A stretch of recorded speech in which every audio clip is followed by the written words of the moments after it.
I'm currently in the process of reviewing the Vizio Oled, and I'm reading through some of the comments. One of the things that keep popping up is how is the LG C10 versus the Vizio Oled?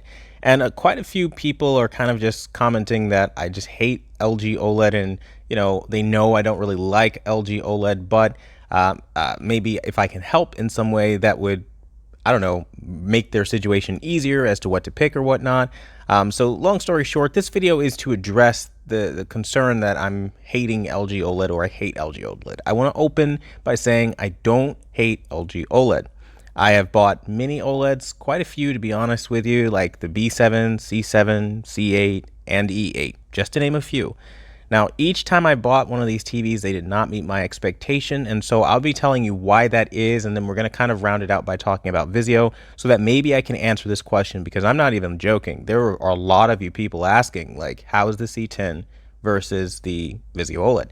So, for starters, let's just talk about the fact that, it's never going to be perfect. There's never going to be the one size fits all television. However, the problem that I have with LG is particularly quite a few things. So the first thing is that popular professional AV affiliate marketers like Artings, like Digital Trends, and like Hdtvtest advertise the LG OLED brand as the best TV.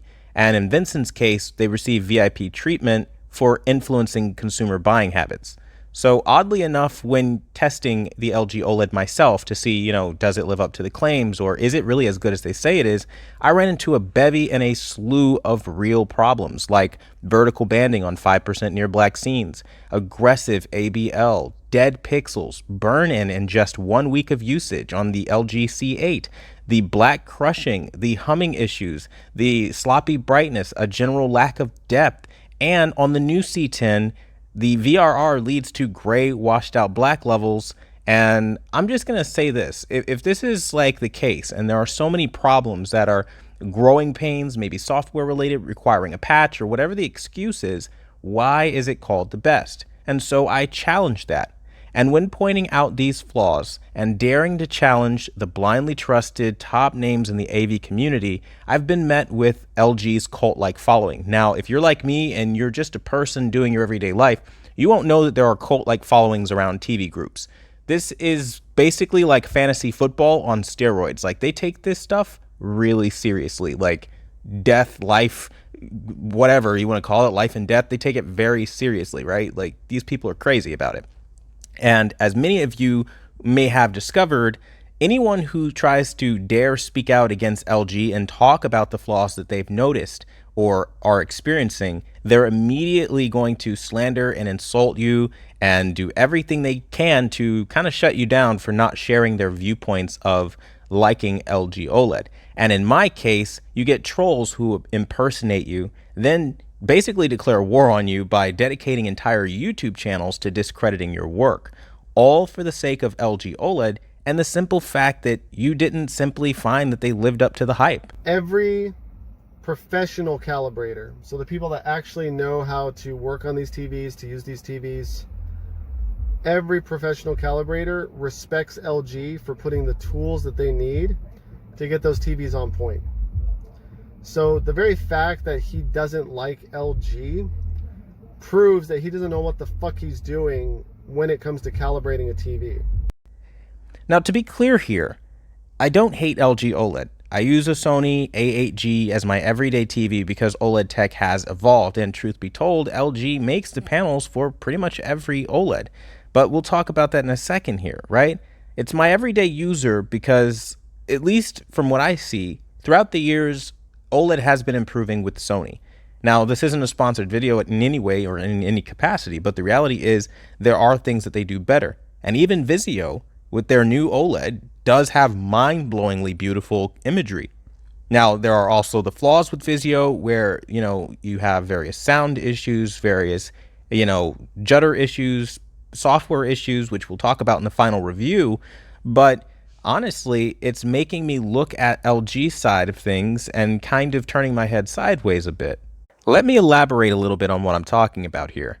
So, like I was saying, LG panels are used in almost every OLED TV that we can buy on the consumer market.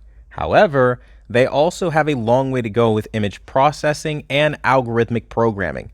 See, TVs like the Sony A8G, the Vizio H1 look so much better, making me question LG's claim as the best, because when you look at the amount of clarity and highlights, but more particularly the way that they render colors in a very realistic but enjoyable fashion, making you question whether it is an OLED or not, is something that I think LG should be able to do from a processing standpoint.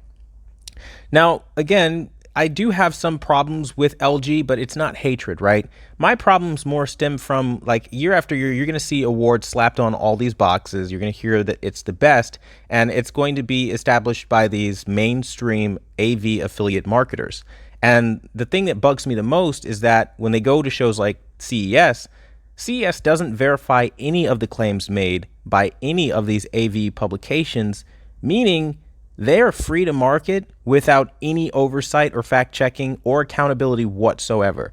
Like, let that sink in. As consumers, this is a consumer electronics show. You have a tight-knit group of AV communities, like maybe I would say like 10 to 20 of these guys that run blogs, and they can say whatever they want, whether it's actual information, whether it's misinformation, doesn't matter, because CES won't verify it. And what's worse is that when LG pays influencers with VIP treatment, it's clear that LG's narrative of being the best is just being pushed because of these commissions. See, it's like every time I try to do these kinds of videos, I guess they are perceived as hatred or negative, but the reality is I tell you not to buy OLEDs, particularly back in, what was it, 2017, 2018, because at the time it was not a better technology than the QLEDs we were seeing. The reality is it had strengths, but they had a lot of weaknesses, and they still do. And I think with open dialogue, they can grow. And I think, honestly, people like me are the only reason we're seeing quantum dot OLEDs even being a conversation, because honestly speaking, I'm trying to hold OLED to the fire and make them compete. Because if a market grows stagnant, we get bad results. Now, simply put, you want to know if the Vizio is better than the LG, I'm going to tell you like this. There are a lot of problems problems in general with the Vizio, but compared to the LG C10, the picture quality is better. There is no denying that. However, when you're talking about a usable TV experience, this C10 is better. And for most people, it will be the better buy, just simply because there aren't as many quirks with it. That's the fast answer. Now, for the full review, you're going to have to stay tuned for that, because I go a lot more in depth in that kind of process. But simply put, again, like, when all of these claims are being made about LG OLED and they're not being fact-checked by a professional body or entity outside of myself, and they're able to get all these commissions and affiliate market and build up a reputation because they're marketing with the manufacturers hand in hand. I mean, looking at you, Hdtvtest, it's a crappy experience for everybody, and I think a little more honesty wouldn't kill the entire AV community. So I just wanted to address this. Don't actually hate LG OLED, and I think, again, if you're in the market for a TV, buying the one that suits your needs is going to be a lot harder than not, because of these AV professionals and gurus. So that's where I come in, and I'm going to try to help you guys the best I can. So if you have questions, leave them down below. Leave me like 1 or 2 models that you may have had on your list, and I'll help you narrow it down if I can. Thanks for watching the #1 brand in honesty, and until the next video, I'll see you guys later.